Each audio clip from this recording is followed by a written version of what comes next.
আচ্ছা আপনি বলুন তো, এখানে কাছের মানুষ আপনাদের গ্রামের সন্তান আব্দুল হাফিজ ভাই আছে, উবাইদুল্লাহ ভাই কাছে, আপনার বাড়ি কোথায়? এই গ্রামই। আচ্ছা এদের বউরা সব কাপড় গুঁজে গ্রুপ লোন করতে যাই তো? কথা বলে না? প্রয়োজন পড়ে না। আমার আব্বার মাদ্রাসায় আমার বেতন হচ্ছে 11,000 টাকা।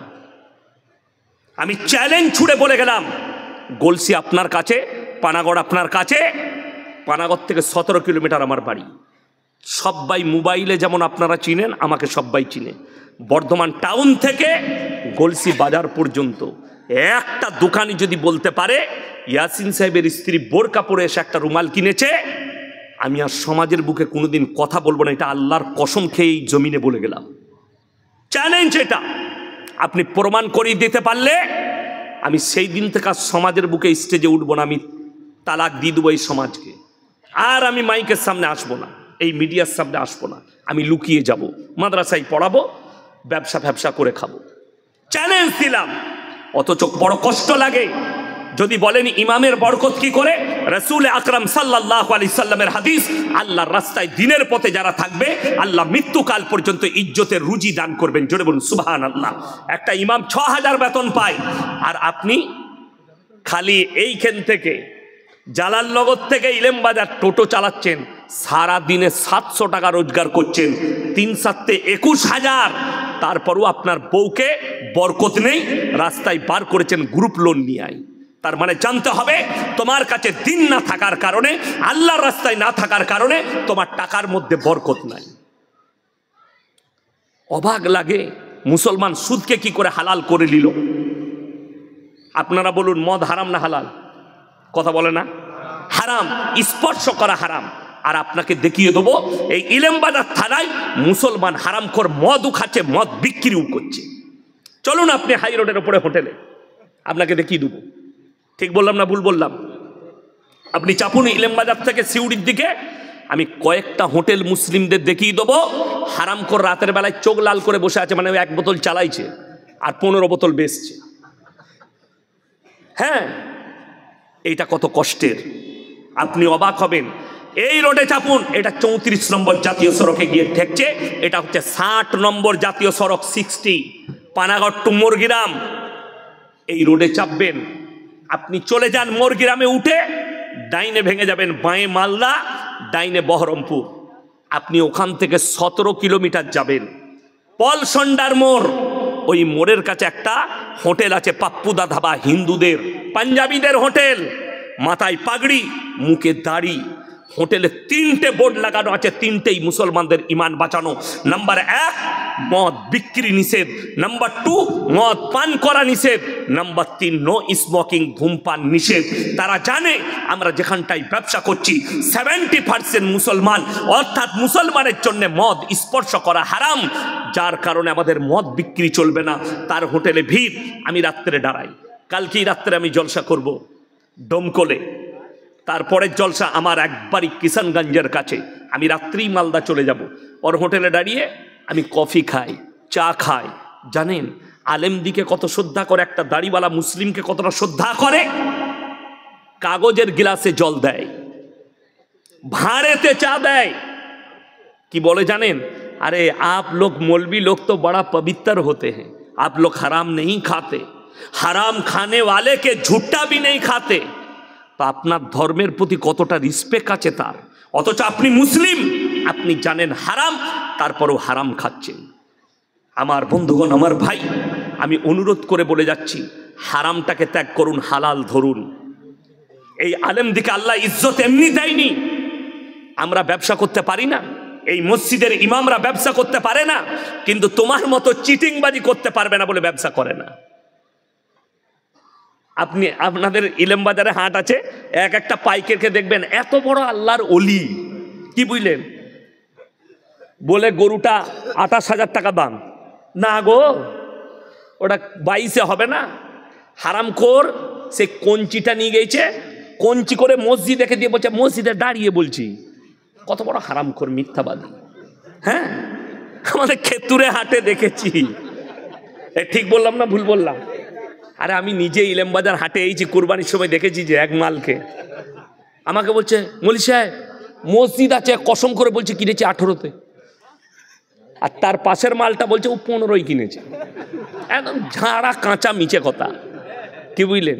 দিয়ে বলছে আমার ব্যবসায় বরকত হচ্ছে না, 40টা গরু বিক্রি করলাম কোরবানিতে। মৌলী সাহেব তারপরও মিথ্যা কথা বললে ব্যবসায় বরকত কোথা পাবি? কষ্টর বিষয়, আপনি হারাম হালাল চিনেননি, তার মারাত্মক কারণ আপনার কাছে দ্বীনি শিক্ষা নেই। বেঈমান কাফেররা দ্বীনি শিক্ষা না থাকার কারণে বর্তমানে যে পরিস্থিতি এসছে, প্রত্যেকটা গ্রামে প্রত্যেকটা মসজিদে একটা মক্তব চালু করা দরকার। প্রত্যেকটা মসজিদে আপনার ছেলে স্কুলে যাবে তো যাবে, সে যেন এসে বিকালবেলায় মক্তবটা যায়, সে যেন সকালবেলায় ফজরের পরে মক্তব যায়। সেই মক্তব চালু রাখলে আপনার ছেলে হারাম হালাল চিনবে। এতগুলো মৌলবি বয়ান করলেন আমার আগে পর্যন্ত, মুমতাজ ভাই পর্যন্ত। আচ্ছা, কেউ বলেছে যে ছেলেকে শুধু মাদ্রাসায় পড়িয়ে মৌলবি করো, ডাক্তার করা যাবে না, মাস্টার করা যাবে না, উকিল করা যাবে না, রেজিস্ট্রার করা যাবে না, আইপিএস করা যাবে না? কেউ বলেছে? কেউ বলতে পারবে না। আপনার ছেলে ডাক্তার হবে, মাস্টার হবে, প্রফেসর হবে, ইঞ্জিনিয়ার হবে, আইপিএস হবে, নেতা হবে, মন্ত্রী হবে। আল্লাহর কসম খেয়ে বলে যাচ্ছি, যদি তার কাছে দিন না থাকে আমার আল্লাহর কাছে কোনো মূল্য নাই। যদি দিন না থাকে আল্লাহর কাছে কোনো মূল্য পাবে না। আপনি সন্তানকে শিক্ষা দিতে পেরেছেন, দিন দিতে পারেননি, যার কারণে হারাম হালালের বিচার নাই। পাথরের গাড়ি চালায়। মুসলমানের অবস্থা বলে দিই কিরকম হারাম হালাল বুঝেছে। বীরভূমের অনেক ছেলে ডাম্পার চালায় না, পাথরের গাড়ি চালিয়ে নিয়ে গিয়ে পাথর খালি করবে কোথায়? বর্ধমানে, নাইলে ডানকুনিতে। হাই রোডে যেমনি চেপেছে আমাদের রোডে, হোটেলে ঢুকি 1 বোতল মদ খাওয়া হয়ে গেল। এরপরে হারামখোর বলছে রুটি আর মুরগির মাংস নিয়ে। হোটেলের কর্মচারী বেচারা মুরগির মাংস আর রুটি এনেছে। আচ্ছা বলুন তো, সে তখন জিজ্ঞেস করছে মুরগিটা জবাই না কাটা? আমরা হারামখোরকে জুতো করে মার। যে লোক মদ খেলো তার আর ওইটা দেখে লাভ আছে? কাটা না গোটা? আচ্ছা আপনারা বলুন তো, মদ হারাম না হালাল? আচ্ছা, যে মদ খাবে তাকে কি বলা যাবে? মদখোর, হারামখোর বলা যাবে না? মদ হারাম যখন। কেউ যদি কাটা মাংস জিদ করে খায় জেনে শুনে, সে হারামখোর না হারামখোর নয়? বর্ধমানে খাগড়াগড় থেকে আমাকে বিকালে ফোন করেছে, বলি যে বুঝি হারামখোর বলেন না, শুনতে কিরকম লাগাবে? তুই মদ খাবি তোকে আমি হালাল খোর বলবো? তুই গাঁজা খাবি তোকে হালাল খোর বলবো? তুই সুদ খাবি তোকে আমি হালাল খোর বলবো? আমাদের দেশে অসুবিধা কোথায় বলুন তো? মদ খেয়ে যদি মসজিদ ঢুকে গায়ের লোক বিচার ডাকবে, গাঁজা খেয়ে মসজিদ ঢুকে গেলে বিচার ডাকবে, কিন্তু সুদ খেয়ে যদি কেউ মসজিদে ঢুকে কোনো অসুবিধা নাই, ফার্স্ট কাতারে নামাজ পড়তে পারবে, খালি হাতরটা লাগিয়ে লিয়া। ওরে বাবরে ফ্যান্টুসিয়া, হ্যাঁ দারুণ লোক। আবার ওদের যদি ওই সুদ খেয়ে টাকা হয়ে যায়, সে আবার তখন বড় বড় ফতোয়া দেয়, দিয়ে সে চিন্তা করে সালা আমাকে মতওয়াল্লি করে দেয়।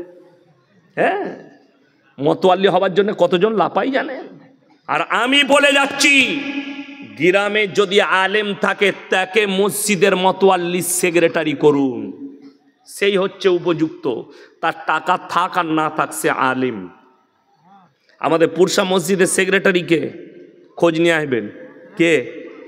মোল্লা শওকত আলী মাজাহির। সে হচ্ছে মসজিদের কি কথা বলে না, সেক্রেটারি।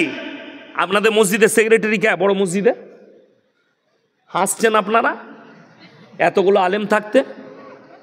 হ্যাঁ, আমি বললি খারাপ। আমি কেন বলছি? আমার চাকরি যাবার ভয় নাই। চাকরি যাবার ভয় আছে আমার? আমাকে তাড়াতে পারবেন? আমাকে যদি বলে হুজুর এইসব বক্তব্য দেবেন, গাড়ি রেডি হয়ে আছে, নামবো, পালিয়ে যাবো, পয়সা ফেক, তামাশা দে, আবার যেখানে আসবো এইটাই বলবো, তুই লিতে পারিস তা লিবি, না লি না। পরিষ্কার কথা।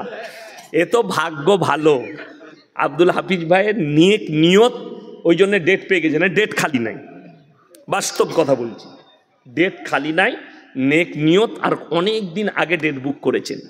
আমার ভাই, আপনাকে অনুরোধ করে বলে যাচ্ছি, আপনার সন্তানকে দ্বীনি শিক্ষা দেন, যাতে করে সে যেন হারাম হালাল বুঝতে পারেন। আজকে এতগুলো আলেম দোয়া করবে, আমি যতই দোয়া করি, আমি চ্যালেঞ্জ ছুড়ে বলে গেলাম, দোয়া কবুলিয়াতের জন্য শর্ত হচ্ছে হালাল খাবার। আপনাকে হালাল খাবার খেতে হবে, নারী হোক কিংবা পুরুষ হোক, হালাল খাবার। আপনি বোলপুরে যদি রেস্টুরেন্টে যান, আপনাকে জিজ্ঞেস করতে হবে না দাদা মুরগিটা জবাই না কাটা? কথা বলে না, জিজ্ঞেস করতে হয়।